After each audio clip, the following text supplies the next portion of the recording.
ମା ହେଲା ପରେ ଏବେ ଓଲିଉଡ୍ ଇଣ୍ଡଷ୍ଟ୍ରିରୁ ପୁରା ଦୂରେଇ ଯାଇଛନ୍ତି ଓଡ଼ିଆ ଅଭିନେତ୍ରୀ କେ ଶୈଳଜା ରାଓ। ତାହେଲେ ଶୈଳଜା ଗତ ଦିନମାନଙ୍କରେ ମା ହୋଇଛନ୍ତି, ତାଙ୍କର ଗୋଟିଏ କନ୍ୟା ସନ୍ତାନଟିଏ ଜନ୍ମ ନେଇଛନ୍ତି। ଆଉ ଏହାରି ମଧ୍ୟରେ ଶୈଳଜାଙ୍କ ଝିଅଙ୍କୁ ପ୍ରାୟ 2 ବର୍ଷ ବୟସ ହୋଇଗଲାଣି। ତ ଆପଣମାନେ ଜାଣିଥିବେ ଆମ ଘର ଲକ୍ଷ୍ମୀ ସିରିଏଲରେ ଶୈଳଜା ନେଗେଟିଭ୍ କ୍ୟାରେକ୍ଟର ଅଭିନୟ କରିଥିଲେ। ଦୀର୍ଘ 4 ବର୍ଷ ପୂର୍ବେ ପ୍ରସାରିତ ହେଉଥିବା ଏହି ସିରିଏଲରେ ଶୈଳଜାଙ୍କ ଅଭିନୟ ଆଜି ପର୍ଯ୍ୟନ୍ତ ବି ଦର୍ଶକମାନେ ଭୁଲି ନାହାନ୍ତି। ଶୈଳଜା ସିରିଏଲରେ ଅଭିନୟ କରିବା ଛଡ଼ା ଓଡ଼ିଆ ଆଲବମ୍ରେ ବି ମଧ୍ୟ ଅଭିନୟ କରିଛନ୍ତି।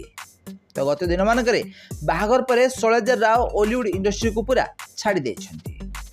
ଆଉ ନିଜ ସ୍ୱାମୀଙ୍କ ବିଜନେସ୍ରେ ସ୍ୱାମୀଙ୍କୁ ସାହାଯ୍ୟ କରୁଥିବାର ନଜର ଆସିଛନ୍ତି ଓଡ଼ିଆ ଅଭିନେତ୍ରୀ କେ ଶୈଳଜା ରାଓ। ତାହେଲେ ଶୈଳଜା ଏବେ ମା ହୋଇସାରିଛନ୍ତି। ଗତ ଦିନମାନଙ୍କରେ ତାଙ୍କର ଗୋଟିଏ କନ୍ୟା ସନ୍ତାନଟିଏ ଜନ୍ମ ନେଇଛନ୍ତି। ଆଉ ଏବେ ଶୈଳଜାଙ୍କ ଝିଅଙ୍କୁ ପ୍ରାୟ 2 ବର୍ଷ ବୟସ ହୋଇଯାଇଛି। ତ ଏବେ ଶୈଳଜା ନିଜ କୁନି ଝିଅଙ୍କ ଯତ୍ନ ନେଉଥିବାର ନଜର ଆସିଛନ୍ତି। ଶୈଳଜା ଏବେ ନିଜ ସ୍ୱାମୀଙ୍କ ସହିତ ଗୋଟିଏ ଓଡ଼ିଆ ଘରର ବୋହୂ ଭଳି ଚଳୁଥିବାର ଦେଖାଦେଇଛନ୍ତି। ଓଲିଉଡ୍ ଇଣ୍ଡଷ୍ଟ୍ରିର ସମସ୍ତ ଅଭିନୟକୁ ସେ ଏବେ ଭୁଲି ଯାଇଛନ୍ତି। ଓଡ଼ିଆ ଇଣ୍ଡଷ୍ଟ୍ରିରେ ଆଉ ତାଙ୍କୁ ଦେଖିବାକୁ ମିଳୁନାହିଁ।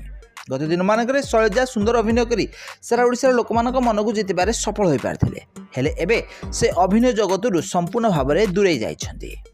ନିଜ ସ୍ୱାମୀଙ୍କୁ ତାଙ୍କ ବିଜନେସ୍ରେ ସାହାଯ୍ୟ କରୁଥିବାର ଦେଖାଦେଇଛନ୍ତି କେ ଶୈଳଜା ରାଓ। ଏହା ସହିତ ସେ ତାଙ୍କ କୁନି ଝିଅଙ୍କ ଯତ୍ନ ନେଉଥିବାର ବି ମଧ୍ୟ ନଜର ଆସିଛନ୍ତି। ତ ଫ୍ରେଣ୍ଡସ୍, ଆପଣମାନେ ଶୈଳଜା ରାଓଙ୍କୁ ତ ବେଶ ଭଲ ଭାବରେ ଜାଣିଥିବେ। ତାଙ୍କ ସୁନ୍ଦର ଅଭିନୟ ଆପଣମାନେ ନିଶ୍ଚିନ୍ତ ଭାବରେ ଟିଭି ପରଦାରେ ଦେଖିଥିବେ। ତାହେଲେ ଆପଣମାନଙ୍କୁ ଶୈଳଜା କେମିତି ଲାଗନ୍ତି, ତାଙ୍କ ଅଭିନୟ ଆପଣମାନଙ୍କୁ କେମିତି ଲାଗେ, ଆମକୁ କମେଣ୍ଟ ମାଧ୍ୟମରେ ନିଶ୍ଚିନ୍ତ ଭାବରେ କମେଣ୍ଟ କରନ୍ତୁ।